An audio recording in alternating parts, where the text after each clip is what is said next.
Ferrari are in a title fight for the first time in years. The team have delivered some excellent results with a car that is mighty over one lap pace, but in the races they've seen less success, and as such they've now fallen behind Red Bull in the standings as they failed to capitalise on these qualifying positions. So what's gone wrong for Ferrari? Let's have a look. My name's Andy and this is Behind the Drive. Qualifying dominance.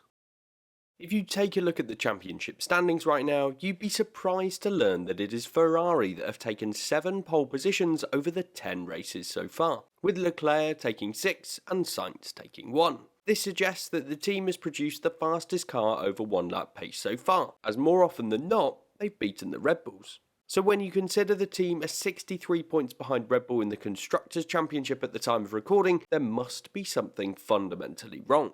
Qualifying on pole position is a significant factor for drivers to deliver strong results for their teams, and when looking at the last 5 championships, the driver that took the most pole positions has tended to win the most races and the championship. This was the case in 2021, 2020, 2018 and 2017, but in 2019 it was different. In that season, Charles Leclerc took the most pole positions with 7, but he took just 2 victories to Hamilton's 11 from just 5 pole positions. So, whilst pole position is undoubtedly valuable, it isn't enough to secure race wins or championships. As the saying goes, the points are handed out on Sunday, something that was correct until the sport introduced sprint races last year.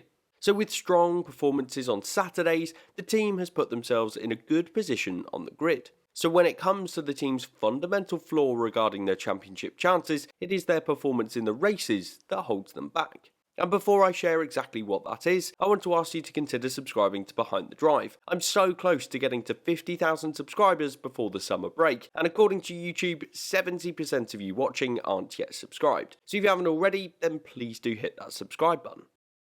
The race strategy problem.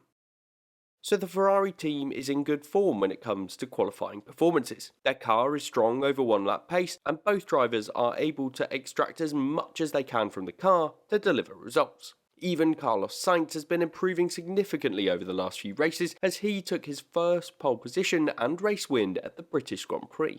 But with Ferrari 63 points behind, this is clearly not enough for the most successful team in Formula 1 history. So things are going wrong on a Sunday, and there are many factors that are hindering the team's performance, but none more so than their race strategy. This problem is prominent right now following the British Grand Prix. Ferrari's race strategy has been a challenge for several years, and in 2022, there have been a few instances where Ferrari strategy has been subpar. For starters, you have the Monaco Grand Prix, a race where strategy is key given it tends to be a one-stop race and track position is critical. This season was no different, and in qualifying the team delivered on expectations with a 1-2, and Charles Leclerc took pole position at his home Grand Prix for the 2nd year in a row. The race was a different story. Strategy became even more critical as unexpected rain poured before the start of the race, delaying the start and throwing all pre-planned strategies in the bin. Once the race got underway, the track was drying, and this meant that the undercut onto the intermediate tyres was incredibly powerful. Red Bull went for exactly this strategy with Sergio Perez, hitting on lap 15, which was then matched by Ferrari with their lead driver Charles Leclerc 2 laps later on lap 17. Taking 2 laps to match the Red Bull strategy cost Ferrari that valuable track position. But the Ferrari team compounded their errors. They'd left Carlos Sainz out on the wet tyres and, at his request, aimed to take him from the wet tyres straight to dries. To do this, Sainz pit from the lead on lap 20, just 3 laps after his teammate had stopped for the intermediate tyres. It was a risky move as Sainz was the first of the front runners to make the switch, but there were signs that the slicks were working with Mick Schumacher setting quick times further back down the field, so it was the right move for the team. In the end, losing some time behind backmarkers cost Sainz and he remained behind Perez, but he did get ahead of Charles Leclerc. And this is where it went wrong for Leclerc. The Ferrari team actually stopped the Monegasque driver on the same lap as Sainz, just 3 laps after he'd swapped onto the intermediate tyres. The second stop dropped him further back to 4th, dropping behind Max Verstappen. So overall, Ferrari had turned a 1-2 start into a 2nd and 4th at the finish, a pretty shocking display at a circuit which tends to be very difficult to overtake on. Of course, both Sainz and Leclerc lost time to backmarkers not getting out of the way, despite blue flags, but it's Monaco. You have to consider these factors when making strategic calls. Following this disappointing performance, the team launched an investigation back at Maranello to establish what had gone wrong and learn how to improve. Fast forward to the British Grand Prix, and it was another strategic race. The British Grand Prix tends to be one that's relatively tough on tyres, and Pirelli opted for the hardest compounds this weekend.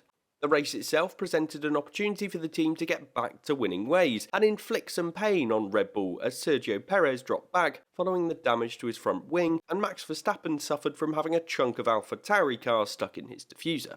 So Ferrari needed to take advantage, and on this occasion it wasn't as smooth sailing as they might have hoped. The Mercedes of Lewis Hamilton was hot on their heels and added enough pressure to keep the team interested, but it was before then that Ferrari was showing reluctance to make a decision. Early on in the race, Sainz was leading from Verstappen with Leclerc close behind. Once Verstappen made his move on the race leader, it was very clear that despite damage to his front wing, Leclerc was the faster Ferrari car and was stuck behind his teammate as the pair lost ground on their main championship rival. In the end, with Verstappen's problems, this didn't cost the team, but they also opted to kick the can down the road when it came to that decision. The team stopped Sainz, switching him onto the hard compound tyres very early on in the race and getting him out of his teammate's way.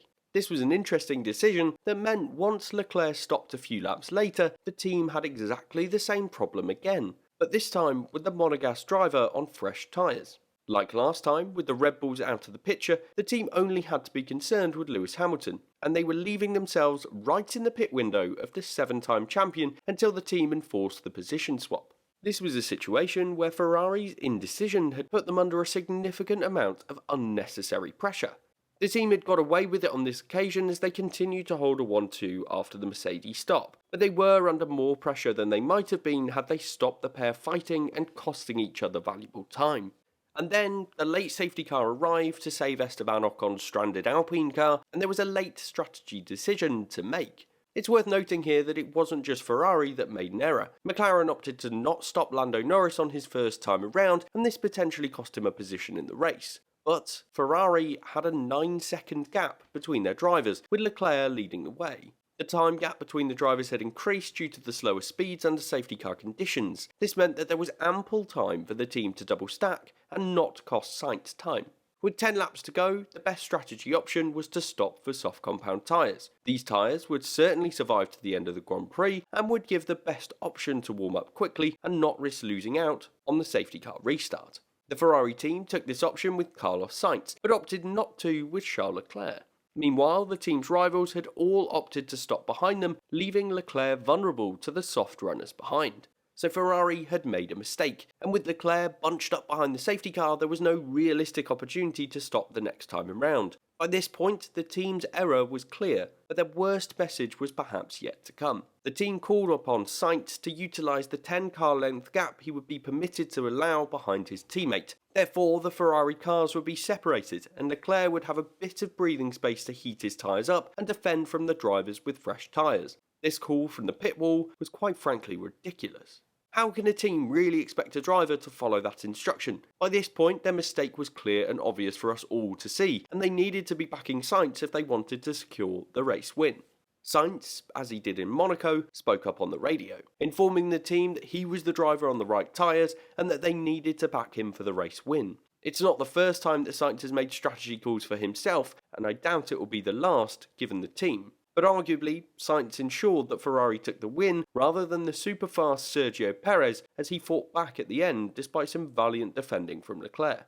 So that's 2 occasions in 2022 where Ferrari shot themselves in the foot with strategy calls. On both occasions, Leclerc has come out worse, and I think this is telling when it comes to this championship.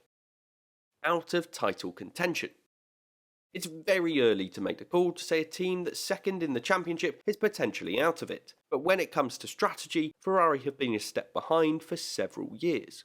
To win a championship with multiple teams in contention, every step in the process needs to be at its best. From bulletproof reliability, to drivers making the right decisions in wheel-to-wheel battles, to good team order calls, excellent car development, and then of course, solid race strategy. With each of these elements comes a new challenge, and whilst Ferrari might have produced the best car for qualifying so far in 2022, they have not been able to provide their drivers with the other elements needed. Luck also plays a factor, and I would say that Sainz has been somewhat unlucky this season, particularly earlier this year, and perhaps if that luck had gone another way, he might be much closer to Red Bull. Similarly, Charles Leclerc has lost out from a reliability perspective, something that Red Bull have also struggled with. But the race at Silverstone shone a light on two elements that aren't working for Ferrari. The first is of course the race strategy, and we looked at that in detail. But the other point was the fact that Leclerc lost his front wing end plate early on in the race during some wheel-to-wheel combat with Sergio Perez. What this showed was that the driver that Ferrari are backing for the championship is starting to take some more risks. Right now, he's 43 points behind Verstappen. Not an insurmountable amount by any means, but it's still a large gap to recover. Of course, on this occasion, a missing front wing end plate didn't really impact Leclerc's pace. He was still incredibly fast and looked like he should have taken the win had it not been for that late safety car. But it's something that we'll need to keep an eye on going into the next few races. What we know for sure is that the Ferrari team has been making errors, and it isn't new for this season. The team's strategy calls have hurt many drivers in the past, including Sebastian Vettel and Fernando Alonso. It's an area of weakness for the team, and whilst they went away in the winter to improve on their weaknesses such as pit stop times, they did not make inroads when it came to their race strategy. If you want to learn more about how they improved their pit stop timings and how Ferrari have actually produced the best car this year, then watch this video next.